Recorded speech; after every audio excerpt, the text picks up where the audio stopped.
Welcome into the Broncos Breakdown. I'm Matthew Peterson, and let's get ourselves set for Week 2 of the preseason. The Broncos are traveling up to Seattle. They're going to take on the Seahawks for their second preseason game of the young 2021 NFL season. Now, you look at the numbers down below here, and if you guys want to wager on this, knock yourself out. Denver is -5. That means they're 5-point favorites. The over-under in preseason, you got to love how low it always is. It's 37. Looks more like a Pee-wee over-under than an NFL over-under. But it is this Saturday, August 21st. Kickoff is at 10 p.m. Eastern Time, which is 8 p.m. Mountain Time in Seattle at Lumen Field. Get ready to drop the Century link. That's out. Lumen is in. But let me know, guys. Let's start the show off here with a predict the score. Everyone loves this game, don't you? Broncos, Seahawks. Predict the score. Let me know how much you think Denver will win by. If you think Seattle's going to win, get out of here and go to the Seahawks channel. I got the Broncos winning. I'll give you my prediction at the end of the show. Talking about the show, we got some players to watch for. We'll start with the offensive side and a lot of talent going on at the wide receiver position. But first, it's the quarterback battle that takes center stage because Teddy Bridgewater is going to start Week 2 in Seattle. He was back up Week 1. This time he gets the starting reins. I think this may be his final opportunity to make up ground in the quarterback race. And the practice leading up to this Week 2 game hasn't been the best for really either Bridgewater or Lock. But after Lock's dynamite performance in Week 1 in Minnesota, I think it's his job to lose, which means Bridgewater really has to impress. And here's the thing with preseason.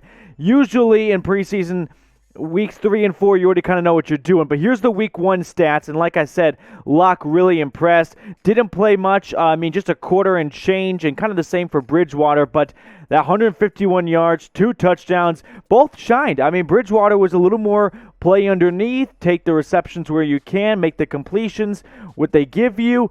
Both were good. But neither one really jumped out in practice this week, so it's Bridgewater's turn to start. I think this was already a pre-scheduled thing. They knew this going into the week. But let me know who you think will be the Week 1 starter. If you think it's going to be Drew Lock, go down in the comments. Give me an L. If you think it'll be Teddy Bridgewater, do the same, but give me a B instead. Personally, what do I think? I think Lock's got it. I've got Drew Lock starting Week 1, and here's why. He's the second-round pick from 2019. He's yet to play 16 games. You don't want to throw in the towel just yet on him. And Teddy Bridgewater hasn't blown him away in preseason. So why not roll the dice and continue with your homegrown product in Drew Lock? I've got him starting in Week 1. Other players to watch for. How about Courtland Sutton? That's right, wide receiver 1, maybe making his return this week in the Seattle Seahawks game. You remember last year, unfortunately for Sutton, his season was cut short, tearing his ACL in Week 2 in Pittsburgh. And I've got that third note there for a reason. Lumen Field, and like I said, no longer CenturyLink Field. It's going to take a while to get used to. They've got turf. And some players have some preferences on turf or grass, especially when they're coming back from an ACL injury. Von Miller had more to say on this, which we'll get to later on in the show. But Courtland Sutton, if he's backing on the field, he's must-watch, right? So that's one of my players to watch for. Sticking in the wide receiver room, it's KJ Hamler. Anytime you catch an 80-yard touchdown bomb, you're going to make the show next week. It's just that simple. He's one of the weapons in this great and loaded stacked wide receiver room for the Broncos.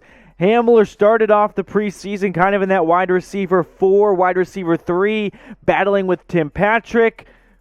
Who knows? Maybe he can shoot up to 3 if he continues hauling in 80-yard touchdown receptions.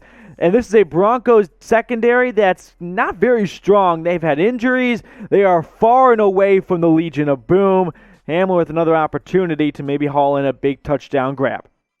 And now it's time for the training camp MVP, Trinity Benson. The wide receiver has been on the practice squad the last 2 seasons for the Broncos. Now he's making the push for that 53-man roster.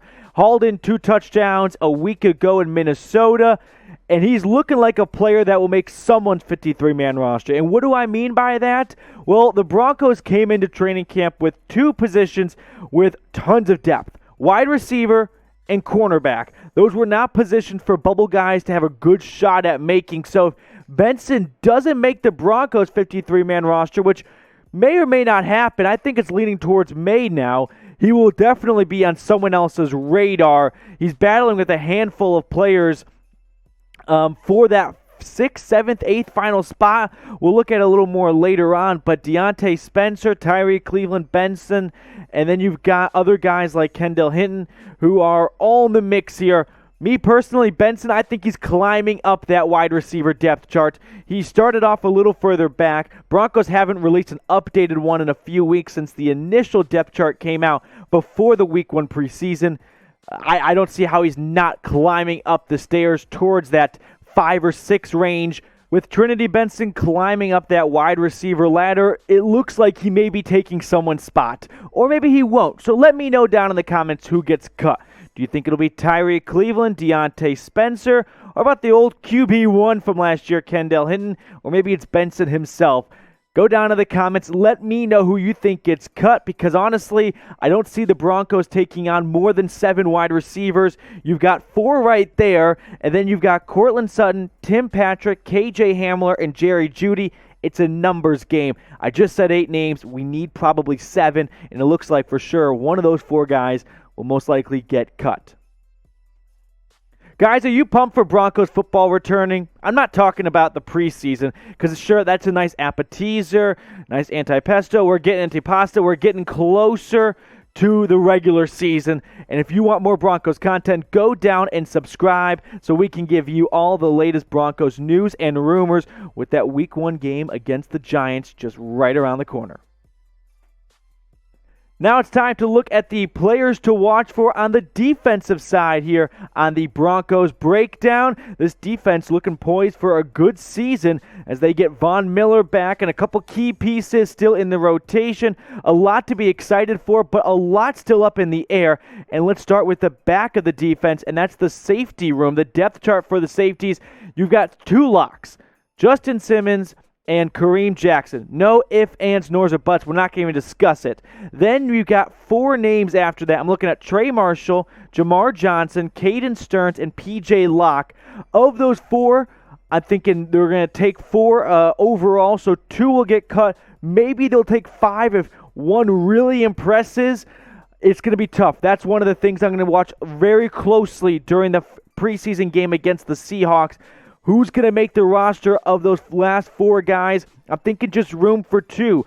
Could it be the 2 young guys, the rookies, Stearns or Johnson? Will they go for a little more of a veteran look? It's hard to say. Maybe Trey Marshall. He looks to be having the edge. He certainly had it coming into camp. But Stearns and Johnson have really impressed this Broncos coaching staff. So whose seat is the hottest going into this Week 2 preseason game? Is it P.J. Locke? Is it Trey Marshall? Or is it one of the young guys in Caden Stearns or Jamar Johnson? Hop down in the comments. Let me know who you think the hottest seat belongs to.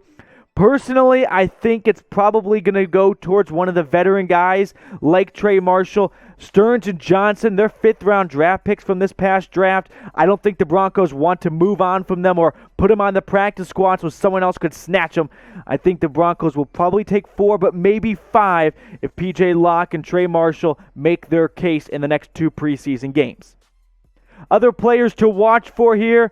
Come on, guys, it's the first-round guy. How can I not include him, especially after his pick 6 debut against the Vikings? You know I'm talking about. PS2, Patrick Surtain II, had 2 pass breakups, an interception, a touchdown.